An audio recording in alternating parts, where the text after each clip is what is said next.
उन्हाळ्यामध्ये आहे ना चपाती भाजी बिलकुल खावंच वाटत नाही, म्हणजे त्या भाज्यांना चवच लागत नाही.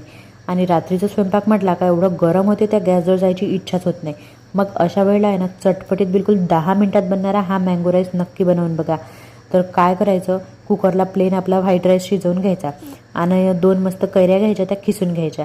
आणि इकडे काय करायचं, कढईमध्ये आहे ना जिरं, मोहरी, कढीपत्त्याची पानं आणि मेथीदाणे टाकायचे. त्यानंतर चणा डाळ, शेंगदाणे आणि उडद डाळ हे 1-1 टीस्पून टाकायचे. हिरवी मिरची टाकायची, चिमूटभर हिंगसुद्धा टाकायचं. नंतर 1 टीस्पून तीळसुद्धा घालायचे, काजूच्या बिया घालायच्या आणि चवीपुरता गूळसुद्धा घालायचा, कारण आंबट गोड तिखट चवीचा आपला हा मँगो राईस बनून तयार होतो. हळद आणि धनापावडर टाकायचं. त्यानंतर कुकरमध्ये शिजवलेला जो आपला व्हाईट राईस होता ना तो घालायचा आणि आपल्या खिसलेल्या 2 कैऱ्या घालायच्या. चवीपुरतं मीठ घालायचं आणि ह्याला 10 मिनिटं वाफ काढून घ्यायची. त्यानंतर आहे ना ह्याच्यावर मस्त कोथिंबीर घालायची आणि फुल व्हिडिओ पाहण्यासाठी खालच्या त्रिकोणावरती टच करायचं आणि जाताना चॅनलला सबस्क्राईब करायला विसरायचं नाही.